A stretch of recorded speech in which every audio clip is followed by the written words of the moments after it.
Primera carta a los Tesalonicenses, capítulo 1, por favor. Así que nos vamos a centrar hoy en el capítulo 1 y con la ayuda del Señor vamos a abarcar lo que está pendiente. Dice así la palabra de Dios: Pablo, Silvano y Timoteo, a la iglesia de los Tesalonicenses en Dios Padre y en el Señor Jesucristo. Gracia y paz sean a vosotros, de Dios nuestro Padre y del Señor Jesucristo. Damos siempre gracias a Dios por todos vosotros, haciendo memoria de vosotros en nuestras oraciones, acordándonos sin cesar delante del Dios y Padre nuestro de la obra de vuestra fe, del trabajo de vuestro amor y de vuestra constancia en la esperanza de nuestro Señor Jesucristo. Porque conocemos, hermanos amados de Dios, vuestra elección. Pues nuestro evangelio no llegó a vosotros en palabras solamente, sino también en poder, en el Espíritu Santo y en plena certidumbre, como bien sabéis cuáles fuimos entre vosotros por amor de vosotros. Y vosotros vinisteis a ser imitadores de nosotros y del Señor, recibiendo la palabra en medio de gran tribulación, con gozo del Espíritu Santo, de tal manera que habéis sido ejemplos de los de Macedonia y de Acaya que han creído. Porque partiendo de vosotros ha sido divulgada la palabra del Señor, no solo en Macedonia y Acaya, sino que también en todo lugar vuestra fe en Dios se ha extendido, de modo que nosotros no tenemos necesidad de hablar nada, porque ellos mismos cuentan de nosotros la manera en que nos recibisteis, y cómo os convertisteis de los ídolos a Dios, para servir al Dios vivo y verdadero, y esperar de los cielos a su Hijo, al cual resucitó de los muertos, a Jesús, quien nos libra de la ira venidera. Amén. Oremos una vez más. Padre, gracias por tu palabra, nuestra única regla de fe y conducta. Suplicamos, Señor, que, como dice este texto, el Santísimo Espíritu, nuestro Consolador, nos la interprete correctamente y nos la ilumine para que podamos ser instruidos por su gracia y que así podamos cobrar ánimo y hallar, Señor, dirección para nuestra vida cristiana. Esto lo rogamos por los méritos, por la obediencia, por la justicia de Jesucristo nuestro Señor. Amén. Una vez leí la historia de un misionero que estaba en un territorio durante muchos años en donde no se conocía nada del cristianismo, nada. Él duró mucho tiempo y se le dificultó, o se le hizo difícil más bien, aprender el idioma de aquella época y de aquella región. No obstante, cuando llegaron los compañeros buscándolo porque había perdido el contacto de este misionero, de este evangelista, de este predicador por allá perdido en un país desconocido, comenzaron a predicar. No tenían otra forma sino, bueno, vamos a predicar a ver si de alguna manera eso nos lleva a que las personas que algún día lo escucharon nos asocien con él. Tanto así que un hombre en el mercado escuchó que estaban hablando de Jesús. Y él dijo, sí, efectivamente, yo conozco a ese hombre. Lo precioso de esa historia, que la recuerdo con mucha alegría, es que alguien ahí del pueblo lo llevó a ese sitio y le dijo, mira, ahí vive Jesús. Y Jesús, por supuesto, no era Jesús de Nazaret, sino el misionero que durante muchos años había estado viviendo allí, y para las personas que lo habían escuchado se asemejaba a aquel de quien él predicaba. Ese hombre se había convertido en un ejemplo, en un modelo para las personas en derredor suyo, a pesar de no haber tenido mucho contacto ni mucho éxito en la evangelización de esas personas. Ahora bien, podemos preguntarnos, ¿hasta qué punto nosotros estamos realmente cumpliendo con nuestro llamado cristiano de ser semejantes a Él, de ser imitadores de Él, de ser ejemplo para otros acerca de lo que debe ser la vida cristiana? Solo para recordar, la Biblia dice que Dios creó al hombre a su imagen y semejanza. Esto es para expresar lo que Dios es, lo que Dios hace. Dios en Génesis 1 y 2 habló y estableció órdenes en la creación y luego puso al hombre para que replicara estas cosas. El hombre habló y dijo, esta mujer es hueso de mi hueso, carne de mi carne. El hombre está reflejando a Dios. Dios trabaja y puso al hombre a hacer lo mismo, a trabajar. Una vez venido el pecado, ¿qué pasó? Ya la imagen de Dios no estaba clara en el hombre, ya no se imitaba a Dios, sino que, por el contrario, encontramos que el hombre comenzó a imitar en lugar de Dios a la serpiente. La tentación era ser semejantes a Dios, lo cual no obtuvieron, sino ser completamente distintos a Dios. Y eso es lo que identifica a la raza humana lejos de Él, sin el Evangelio. Reflejan completamente todo lo malo, todo lo perverso, todo lo opuesto a Dios. Hasta que nuestro Señor y Salvador Jesucristo vino a la tierra mejor, y que estando en la tierra reflejó perfectamente a nuestro Dios. Tanto así que una vez un discípulo le pregunta a Jesús, Maestro, listo, ya, muéstrenos al Padre y nos basta. ¿Qué respondió Jesús en Juan 14? ¿Se acuerdan? El que me ha visto a mí, ha visto al Padre. Eso quiere decir no que Jesús sea el Padre, como algunos equivocadamente interpretan, sino que todo lo que Jesús hace, expresa, revela lo que Dios es en esencia. De la misma manera, los discípulos y todos aquellos que creen en Jesucristo somos llamados a lo mismo. Otra vez, a hacer imagen y semejanza de Dios, a reflejarlo tal cual Él es. Tenemos varios pasajes, solamente voy a citar dos, ya en el Nuevo Pacto sobre los cristianos. Efesios 5:1 dice que debemos imitar a Dios como hijos amados. Los que somos hijos de Dios debemos imitar a nuestro Padre. ¿Cómo? Otro texto, Colosenses 3:12, dice que debemos vestirnos, debemos vivir reflejando e imitando a Dios como escogidos suyos. Y los dos pasajes tienen un aspecto muy interesante, y es que nos llama a reflejar a Dios en un asunto muy importante, que es el amor. En Colosenses 3:12 dice, vístanse de amor, como hijos amados. Y en Efesios 5:1, muestren a Dios imitándolo en amor, andando o viviendo en amor. De esto trata la enseñanza del día de hoy. Y es que el apóstol Pablo, como ya estudiamos hace un mes aproximadamente, esta carta la escribe luego de haber predicado en la ciudad de Tesalónica, que es una ciudad muy importante ahí en el territorio que se llama Macedonia, lo que hoy llamamos Grecia. Ahí el apóstol Pablo entró a la sinagoga. La sinagoga era el sitio donde se reunían los judíos a estudiar la Torá, la Tanaj o el Antiguo Testamento. Y por lo menos el apóstol Pablo y sus compañeros estuvieron predicando desde el Antiguo Testamento el Evangelio de Cristo. 3 días de reposo. Al menos estuvieron allí.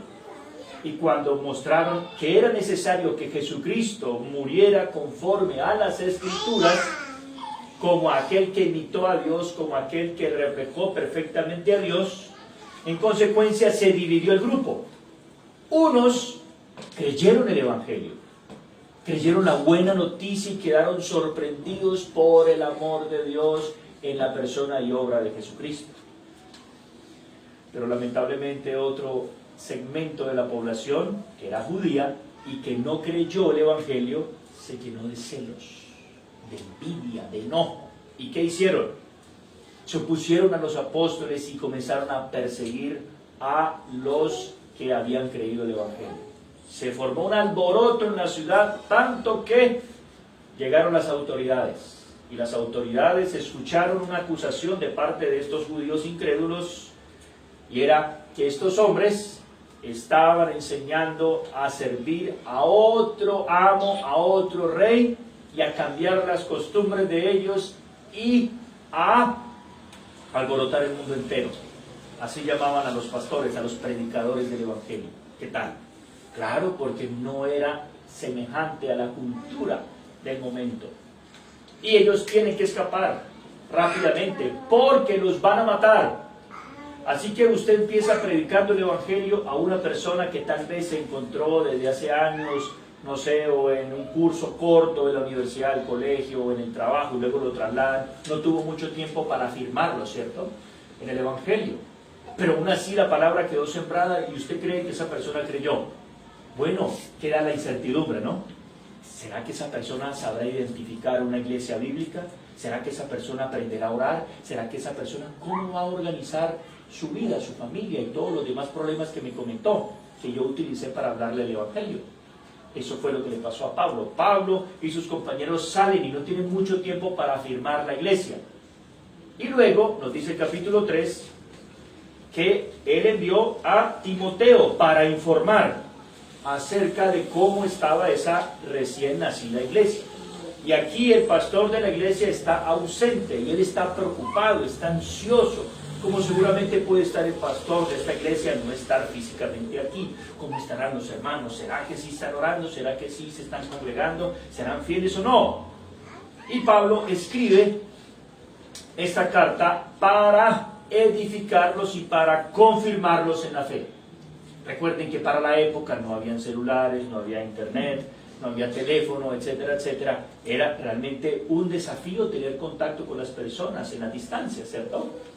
Y eso fue lo que vimos en el versículo 1 al 3. Él está recordando delante de Dios cómo esta iglesia inició. Él dice aquí: Pablo, Silvano y Timoteo, a la iglesia de los tesalonicenses, en Dios Padre y en el Señor Jesucristo, gracia y paz sean a vosotros, de Dios nuestro Padre y del Señor Jesucristo. Pablo empieza presentándose debido a que en la época las cartas venían en rollos. Entonces las personas lo primero que hacían cuando abrían el rollo era ver quién era el que había escrito. De ahí la importancia del mensaje. Hoy es diferente, ¿no? Es dirigida a tal persona, ¿ya? Desde ahí lo interesante para tener en cuenta la diferencia. Luego presenta quiénes están con él y hacia quiénes está dirigida su enseñanza. Y los bendice como apóstol de Jesucristo, declarando que todo lo que ellos han recibido es fruto de la buena disposición de Dios, o sea, la gracia de Dios. Luego el versículo 2, él da gracias a Dios por todos ellos, recordando a estas personas en sus oraciones. Él sigue orando por ellos y recuerda que estas personas expresaron las 3 virtudes cristianas esenciales.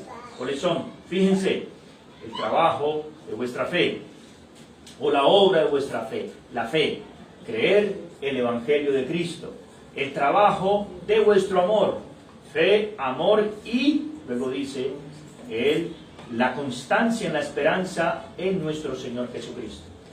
Fe, amor, esperanza. 1 Corintios 13:13 dice que esas son las 3 virtudes esenciales de la vida cristiana. Pero la mayor de todas ellas, ¿cuál es? Muy bien. Luego pasa en el versículo 4 al versículo 5 a confirmar a estas personas con un término que a veces no le gusta a los cristianos. Esa palabra es elegidos. ¿Ha escuchado usted esa palabra? Los elegidos. Uno de los términos sinónimos con los cuales se designa o se identifica un cristiano es elegido. ¿Cómo están los elegidos aquí de Girón? Como que no suena mucho, ¿cierto? Los elegidos aquí, en este barrio, en este sector. Bueno, suena como prepotente, ¿no? Como los especiales, como los separados. Bueno, aquí explica por qué ellos fueron elegidos. Versículo 4, porque fueron amados de Dios. Y esto llegó por medio de la predicación del Evangelio, que vino no solo en palabras, sino en poder y en la persuasión producto del Espíritu Santo. Eso fue lo que enseñó mi hermano Anderson la última vez, versículos 4 y 5. Hoy vamos a ver del 6 al 10 y vamos a continuar la línea de pensamiento, que va de la siguiente manera. Fíjese, estos cristianos fueron elegidos por Dios para ser cristianos. En Juan 15:16 Jesús le dijo a sus discípulos que ellos no lo habían escogido a Él, sino que Él los escogió a ellos. Me gusta una frase del señor Spurgeon. Dice lo siguiente: si el Señor no me hubiese elegido a mí, yo jamás lo hubiese elegido a Él.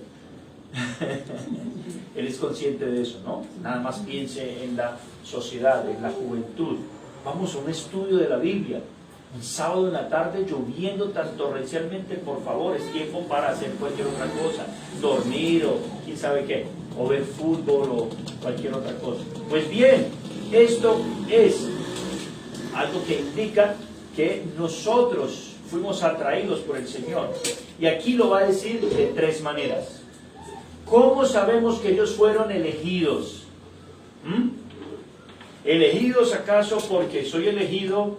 Sírvame la otra, ¿cierto? Para celebrar.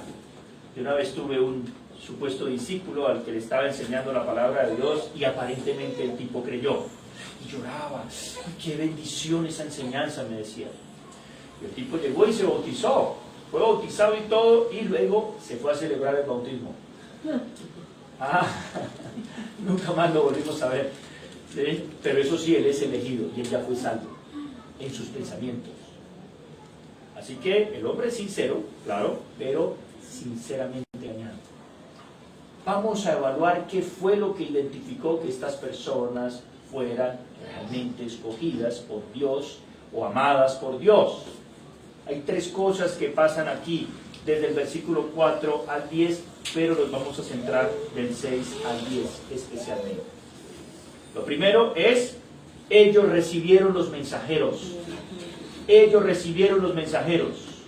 Ya leí en el versículo 5 que ellos recibieron el mensaje del Evangelio. ¿Y cómo lo recibieron en esa época? A través de los mensajeros que predicaban la palabra de Dios.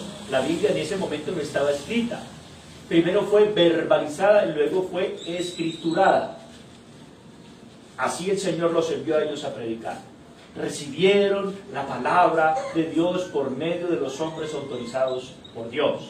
¿Cómo aplicamos eso para nosotros hoy cuando leemos el Nuevo Testamento y en nuestra conciencia estamos persuadidos de que es el hombre de Dios para nosotros? ¿Quién? El apóstol Pablo. El apóstol Pablo realmente es una voz autorizada para decirnos la palabra de Dios. Piensen en la siguiente información. En estos días murió un hombre que dice ser el último ángel que Dios escogió para explicar Apocalipsis. Este hombre ha formado un grupo en donde las personas solamente lo pueden escuchar a él a través de una pantalla. Tal vez usted lo habrá visto. Se llama La Voz de la Piedra Angular. William Soto Santiago. Hay gente que le ha hecho, wow, de todo. Homenajes, etcétera, etcétera. El asunto es, ¿él es un mensajero de Dios? ¿Cómo lo podemos distinguir? Bueno, porque él no se sujeta a los mensajeros autorizados por Dios. Esto es el Nuevo Testamento. En la época de los tesalonicenses no estaba el Nuevo Testamento escrito, en nuestra época ya está terminado. Piense por otro lado. En estos días usted observó cómo unas personas hacia el norte de Colombia, por el tema este del COVID, estaban diciendo que ya venía Jesús, que venía el rapto secreto. Y el único que fue raptado fue el pastor de esa congregación, con las ofrendas de los hermanos. ¿Qué aprendemos de eso? Que las personas de manera ciega muestran que realmente no eran escogidos de Dios porque no recibieron a los verdaderos mensajeros de Dios. Los apóstoles, los de la Biblia. 2, ellos recibieron el mensaje que trajeron esos mensajeros. Hubo personas que recibieron a Pablo, en este caso los judíos en la sinagoga de Tesalónica, pero no recibieron el mensaje de Pablo. ¿Entienden? O sea, hay que ver un paso más, recibir el mensaje. ¿Cuál era ese mensaje? El Evangelio de Jesucristo. Ellos recibieron el Evangelio o la palabra de Dios por medio del predicador, aprobado por Dios. Ahora piensen en esto. ¿Cuántas personas no conocieron a Pablo en su época? Aún así no creyeron la predicación de Pablo. ¿Han pensado en eso? ¿Cuántas personas caminaron al lado de Jesús y no creyeron el mensaje de Jesús? ¿A quienes tenemos? A los mismos apóstoles. Por ejemplo, Simón Pedro. El Señor le advierte: Simón, Simón, he aquí serás sacudido, porque Satanás te ha pedido para sacudirte como trigo. Y Simón, sí, claro, sí, claro. No creyó la palabra de Jesús hasta que le pasó. Nosotros no necesitamos ver muchas cosas sorprendentes para creer lo que Dios ha dicho acerca del Evangelio. ¿Recuerdan Lucas 16, por ejemplo, cuando el Señor está narrando la historia de unas personas que están en el lugar de los muertos? ¿Recuerdan? Y uno de ellos, que está en el lugar de condenación, dice: por favor, Señor, ten misericordia de mi familia, y ve y les anuncias acerca de esto tan terrible. ¿Y qué responde el Señor allí? Aunque se levantare alguien de entre los muertos, ¿no es cierto? A Moisés y a los profetas tienen. Escúchenme. Alguien se levantó de entre los muertos y aún así no le creyeron. Pero estos fueron elegidos porque recibieron el Evangelio. Y número 3, versículos 6 al 9 al 10, la forma en que recibieron el Evangelio. Entonces hay 3 marcas de la elección de ellos, de que fueron llamados por Dios, de que fueron elegidos, de que realmente son pueblo de Dios, según este capítulo 1. Número 1, porque recibieron los mensajeros de Dios. Número 2, porque recibieron el mensaje de Dios por medio de esos mensajeros. Y número 3, por la manera, por la forma en la que ellos demostraron recibir ese mensaje de parte de Dios. ¿Qué fue lo que pasó? Versículo 6, ustedes vinieron a ser imitadores de nosotros y del Señor. ¿Cómo? Recibiendo la palabra en medio de gran tribulación con gozo del Espíritu Santo. Imagínense que yo le digo a usted: va a escuchar este mensaje, va a recibir este evangelio, va a ser parte de esta iglesia, pero atención, eso le va a costar toda su vida ser soltera. ¿Cómo? Le va a costar que su familia se deshaga de usted y que nunca más se acuerden de usted, que pierda la herencia, que pierda los privilegios de su profesión, que pierda hasta sus derechos civiles. ¿Sería atractivo eso? O sea, realmente tiene que pasar algo en la mente y en el corazón de esa persona para que elija eso, ¿no es verdad? Eso ocurre en los países islámicos. Eso ocurre con un judío que cree el Evangelio. En un país islámico, una mujer que cree el Evangelio no se puede casar, porque el que se case con ella le va a costar la vida, va a perder la herencia, no tiene derechos civiles, cualquiera que la observe por ahí la puede apedrear. ¿Sabían eso? ¿Qué es lo que hizo que estas personas creyeran el Evangelio? Aquí dice: lo recibieron con gran tribulación, en medio de gran tribulación, con gozo del Espíritu Santo. Es un milagro que alguien reciba la palabra de Dios con gozo en medio de las dificultades producto del Evangelio. ¿Se acuerdan? Pablo, cuando llegó a Tesalónica, había pasado por una situación muy difícil en Filipos. ¿Qué le costó a Pablo predicar el Evangelio? La cárcel, lo iban a matar. Pablo y Silas estaban allá en la prisión. Pero ¿cómo estaban ellos? ¿Deprimidos? Ahí, lamiéndose las heridas: pobrecito, soy predicador del Evangelio. Estaban cantando himnos al Señor y los presos los oían. ¿Cómo los oían? Porque estaban al lado de ellos. No, estaban en el calabozo y más adentro, y aún así cantaban al Señor. Bueno, así estaba mostrando que realmente eran escogidos del Señor, que eran elegidos, que habían sido llamados por Él. Y los cristianos en Tesalónica se convirtieron en imitadores de Cristo y de los misioneros de Cristo, porque en la misma persecución, en la misma aflicción, se gozaron por el Espíritu Santo. ¿Ya? Así que usted debe preguntarse: ¿estoy sopesando mi vida cristiana y estoy buscando qué beneficios estoy obteniendo en esta tierra para seguir siendo cristiano? ¿O por el contrario, usted entendió que absolutamente no hay un pago posible a su salvación? Absolutamente usted nada puede ofrecer por el perdón de Dios. ¡Listo! Me pueden matar ya. Pase lo que pase, cualquier cosa que no sea de infierno para mí es ganancia en esta vida. Es así. Entonces usted puede sospechar y decir, yo soy escogido del Señor. Definitivamente, ¿qué es lo que me sostiene aquí? Aquí Pablo dice, ustedes llegaron a ser imitadores de Cristo y también de los mensajeros de Cristo. Por el contrario, recuerden otra vez la parábola del sembrador que dijo Jesús. El sembrador salió a sembrar y hubo una parte de la semilla que cayó en un terreno y al principio, ¿cómo la recibieron? Es el segundo terreno, con gozo. Que se fueron al retiro de jóvenes, ¿cierto? Recibió al principio y mi marido volvió. Dijo una hermana, ay, qué bendición, esto sí. Ay, encontré una nueva familia. Ay, todos me quieren. Ay, me dieron mercado en la iglesia, etcétera, etcétera, etcétera. Pero algo pasó, no la saludaron, no la trataron bien, o lo que haya pasado. ¿Qué ocurre? Tropieza. ¿Por qué? Es de corta duración porque no tiene fundamento.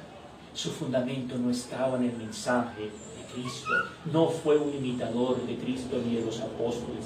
Realmente hubo persona que tenía, entre comillas, razones para renegar del cristianismo y abandonarlo. Pablo. Dice Hechos 20 que a cualquier lugar donde él iba, el Espíritu Santo le confirmaba que le estaban esperando tribulaciones y prisiones, grandes aflicciones. ¡Wow! Dios lo escogió a Pablo para eso. Y Dios le dijo a la iglesia de Tesalónica por medio de Pablo lo mismo. Así era la predicación apostólica. A ustedes les debe quedar claro que hay un precio para seguir a Cristo.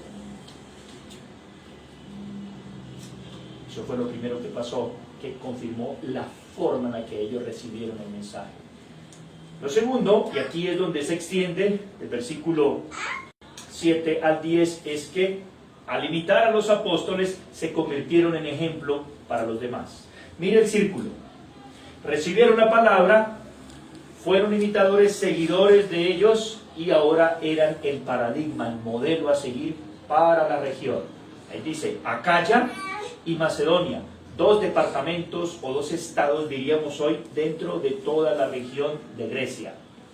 El evangelio llegando a Europa. O sea, los cristianos en Tesalónica se convirtieron en el modelo a seguir de cómo debía ser la vida cristiana. ¿Cómo lo sabemos? Aquí dice. ¿Por qué? Porque partiendo de ellos fue divulgada la palabra del Señor.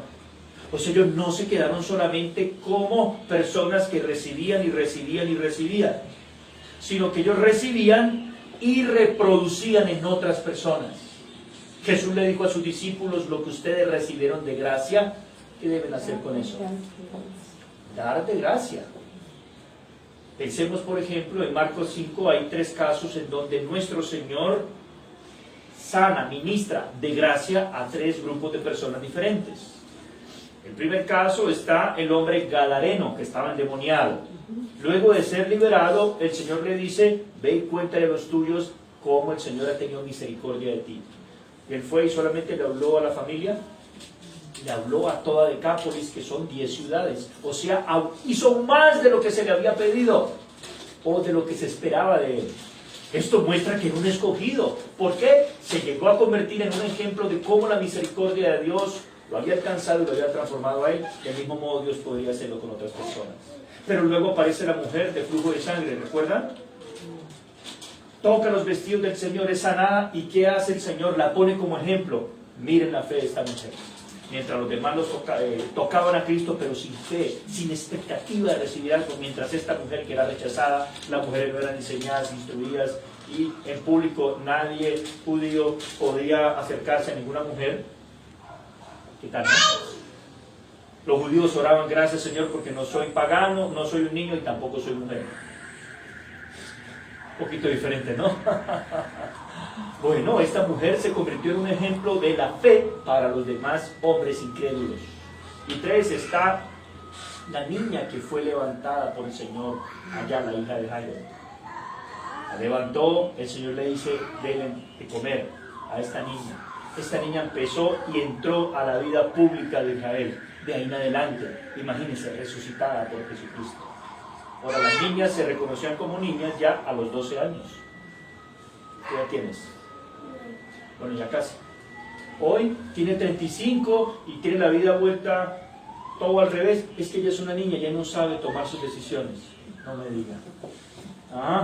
Tal vez usted ha escuchado lamentablemente esos escándalos de esos hombres que supuestamente son hombres de Dios y tal, y hicieron y deshicieron con muchas mujeres de la iglesia. La pregunta es, ¿esas mujeres son víctimas completamente? Mujeres de 3, 4, 5 hijos con esposo, ella no sabía lo que estaba diciendo el predicador ese, que fuera ya a la suite privada, ya sabían, ¿cierto? Bueno, ahí nos damos cuenta que son ejemplos, sí, pero de lo que no debe ser una mujer cristiana, mientras estas mujeres fueron puestas como ejemplo de lo que la palabra de Dios hace en una persona. Y dice, ahora, versículo 8, porque partiendo de vosotros ha sido divulgada la palabra del Señor, no solo en Macedonia y Acaya, sino que también en todo lugar vuestra fe en Dios se ha extendido, de modo que nosotros no tenemos necesidad de hablar nada. O sea, Pablo no estaba allí para evangelizar, pero ellos estaban haciendo el trabajo. ¡Qué bendición!, ¿cierto? ¿Qué observamos aquí? Que la visión bíblica de la iglesia es que todos servimos, todos estamos haciendo el trabajo que podemos y debemos hacer. Porque ellos mismos, o sea, las personas de Acaya y de Macedonia, o sea, la gente que había recibido el evangelio a través de los cristianos en Tesalónica, cuentan de nosotros, o sea, dicen de Pablo y sus compañeros cómo los recibieron. O sea, ellos eran sorprendidos. Miren, las personas de Tesalónica recibieron a los predicadores del evangelio como predicadores del evangelio y recibieron el evangelio como palabra de Dios, y ellos mostraron ser escogidos de Dios porque imitaron a los apóstoles y ahora son nuestro ejemplo. Y aquí se centra él. Y cómo ellos, los de Tesalónica, se convirtieron de los ídolos a Dios para servir al Dios vivo y verdadero y esperar de los cielos a su Hijo, al cual resucitó de los muertos, a Jesús, quien nos libra de la ira venidera. Atención, aquí se nos dice cómo es que ellos replicaron ese ejemplo para bien de los demás. Y hay un contraste. Primero la vida de antes y luego la vida ahora en Cristo. ¿Cómo era la vida de ellos antes? Ellos adoraban los dioses del Olimpo, así se llamaban, los dioses grecorromanos. A 80 kilómetros más o menos estaban los dioses del Olimpo, o el Olimpo. Por ejemplo, y esto es interesante por lo que cita Pablo aquí, el dios principal del Olimpo, ¿sabe usted cómo se llamaba? ¿No? ¿Ninguno? Zeus. Zeus supuestamente tenía unos rizos, unos churcos. Entonces cuando él movía los churcos, sus rizos de su melena, habían truenos. Entonces supuestamente si hubiésemos sido paganos de Tesalónica, la lluvia hoy, ¿qué fue? La manifestación de Zeus. Eso era lo que ellos creían. En Hechos 14, Pablo, predicándole a las personas paganas, les dice, conviértanse de estas vanidades. Esto no es nada, esos dioses no existen, no son reales. ¿Qué nos puede hacer el duende que supuestamente está guardando la molla, el tesoro? ¿Qué nos puede hacer la bruja? ¿Qué nos puede hacer Alá a nosotros? Nada, porque no existe. ¿Escuchó bien? Se lo repito de nuevo. ¿Qué me puede hacer una bruja a mí? Nada.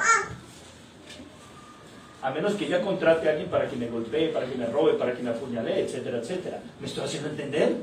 Ese es el problema. Las personas paganas están engañadas, están presas, están confundidas creyendo y perpetuando eso. Y cuénteme cómo era la bruja. Y se me acercó, ¿y qué? ¿Y cómo era? Me privó. Mitología es eso. Nadie puede comprobarlo. Pero se sostiene por la creencia popular. No es verdad. En cambio, ellos recibieron al Señor, recibieron el Evangelio. Fíjese, al recibir el mensaje de los mensajeros de Dios, ellos recibieron al mismo Hijo de Dios. Note la cadena. Recibieron los mensajeros de Dios que les predicaron la palabra de Dios. En consecuencia, recibieron al Hijo de Dios. Y Pablo dice, el cual lo estamos esperando desde los cielos. Es importante, ya no estamos mirando a Zeus, estamos mirando al Hijo de Dios, aquel que cuando resucitó ascendió a la vista de todos, y ascendió no porque se escapó ni desapareció como los dioses grecorromanos, sino porque fue entronizado. El Salmo 29 dice, en medio de la lluvia, Jehová se sienta en su trono y preside sobre el diluvio. Salmo 29, leanlo. Dios gobierna la naturaleza, gobierna la lluvia, gobierna los truenos. ¿Cuál Dios? Dios el Hijo. Y Él es el que nos libra de la ira venidera. ¿Por qué? Porque Apocalipsis 6 y 14 nos dice que las personas temblarán delante de la ira ¿de quién? El Cordero. ¿Quién es el Cordero? Jesucristo. Aquí está el Evangelio otra vez. Aquí se cierra el círculo. ¿Cómo los hombres podemos saber que fuimos escogidos? Porque Dios, el Hijo, el ungido o el escogido de Dios, nos escogió a nosotros para soportar sobre sí mismo la ira justa que merecen nuestros pecados. ¿Cuándo veremos eso completamente materializado? En el día final, cuando aquel a quien Dios le dio la autoridad para ser el juez de vivos y muertos, no sea nuestro juez, sino nuestro abogado. Bendito día, ¿no es verdad? Así quedó sellado el testimonio de elección y salvación de estos cristianos en Tesalónica. Conclusión: sí es posible saber si fuimos o no salvos, sí es posible, pero solo por medio de las evidencias que la misma palabra de Dios nos da. Dos lecciones para nosotros. Número 1. Las personas que se desanimaron en el cristianismo, que todos conocemos la historia, ay, era tan bueno, era tan juiciosa, era tan comprometida la muchacha, ay, era la que llegaba primero, era que... Yo me la sé, desde niño soy evangélico, desde que tengo memoria. Y he visto mucha gente que parecía cristiana y lloraba y cantaba en otras lenguas y ministraba y profetizaba, etcétera, etcétera. Pero por algún momento desapareció. Muchas veces ellos fueron excelentes actores. No daban fruto, como dice la palabra de Dios, de lo que es una persona escogida. Así que no nos dejemos engañar. El buen árbol da buen fruto, dijo Jesús. Estos cristianos fueron cristianos porque no estaba Pablo y siguieron siendo cristianos. Pablo dice a los cristianos en Filipos, que fue la iglesia que estableció antes de Tesalónica, capítulo 2, versículo 13, 12 y 13. Ahora que estoy ausente, ocúpense más en su salvación con temor y temblor. O sea, no porque los estoy supervisando, no porque estoy mirando y llamándolos, está orando, está leyendo la Biblia, sí, sí. No, ahora mucho más, ¿cierto? Cuando usted realmente fue escogido, usted sigue a Cristo. Tenga o no tenga alguien ahí que le esté diciendo, porque ya tenemos suficientes razones para vivir para Él. Fuimos rescatados de la ira venidera. Gloria al Señor, ¿no? La segunda lección es cómo predicaba Pablo el Evangelio. Ven a Jesús y acabarán tus problemas. Ven a Jesús y tu hogar será felicidad y amor. El Señor sanará todas tus dolencias, todas tus enfermedades, te prosperará, logrará las metas en esta vida. Y todo lo que hoy sabemos del falso evangelio. ¿Quieres saber por qué se llenan centros y centros y centros religiosos de la fila de hombres y mujeres? ¿Por qué? Por falsas promesas. Por el contrario, cuando Pablo predicaba, no impacta, predica ahí, en Hechos 14. Después que los paganos querían adorar a Pablo y ofrecerle sacrificios, él dice, ¡no! Ustedes no me adoran a mí, yo simplemente soy el pastor, un mensajero de parte de Dios. Ay, al cabo que ni querían ser cristianos. ¿Qué pasó? Apedrearon a Pablo. Pensaron que estaba muerto. Y Pablo, después de la golpiza, se levanta y vuelve y le dice a los hermanos, ¿se acuerdan lo que yo les dije? es necesario que a través de muchas tribulaciones entremos en el reino de Dios. ¿Qué advirtió Jesucristo la noche en que iba a ser entregado? Juan 16:33, en el mundo tendréis aflicción. Pero confiad, yo he nacido en mundo. Ningún problema, ningún poder, ningún afán de Él me arrebatará. Pase lo que pase. En este caso, la iglesia tesalónica, con oposición de los judíos, con oposición de los gentiles, con oposición de los falsos hermanos y con otros problemas que ya vamos a ver en los siguientes capítulos, aún así no impidió que ellos siguieran perseverando en el Señor. Todo esto, ¿por qué fue? Porque el Espíritu Santo enviado del cielo estaba con ellos. Y el Señor prometió que estaría con nosotros, los creyentes, para siempre. No nos ha dejado huérfanos. Él ya volvió a nosotros por medio de su Espíritu y su palabra. Amén. Oremos. Nuestro buen Dios, gracias por este tiempo juntos, porque hemos visto cómo esta iglesia escogida, elegida, demostró ser amada por ti. La actitud que ellos tuvieron frente a los misioneros confirma, Señor, que ellos son pueblo tuyo. Así como hoy debemos tener la actitud correcta frente al Nuevo Testamento, que es palabra de Dios. Pero también el mensaje que dan esos misioneros, el mensaje es el Evangelio. Mensaje de poder que cambia vidas como lo has hecho con nosotros, así como los de Tesalónica y con el mismo Pablo, Señor. Y también por lo que ellos hicieron al recibir este mensaje. Fueron imitadores de ti, Señor, y de los tuyos, y llegaron a ser ejemplo. Así como Pablo dice que fue alcanzado por la misericordia de Dios para ejemplo de los que habían de creer en Él para vida eterna, estos cristianos en Tesalónica también llegaron a ser ejemplo para todo el departamento y todo el territorio alrededor. Hoy suplicamos por tu gracia que nosotros podamos ser ejemplo aquí en Girón, Santander, Colombia, el mundo entero, mientras tú regresas. Esto solamente es posible por el poder, por la llenura que tú has prometido y que has garantizado para todos nosotros.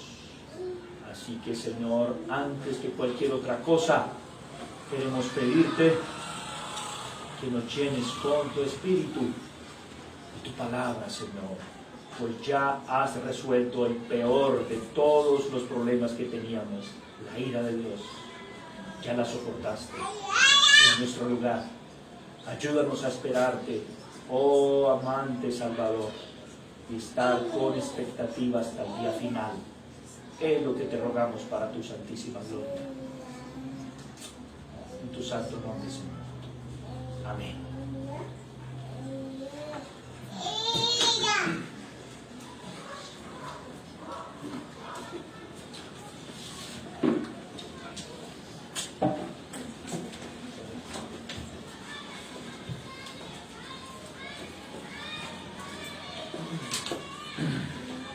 Bueno, damos gracias al Señor nuevamente. El Señor es bueno, grandes misericordias. Para todas las personas que nos ven a través de este medio, les invitamos que el Señor ponga en sus corazones en ofrendar para la obra de Cristo. Pueden hacerlo por la plataforma de Nequi o la de David Plata. El número es 315-926-9904. Repito, 315-926-9904. Muchas gracias a todos. Gracias y paz deseamos de parte de la Iglesia Bautista de Girón, Colombia.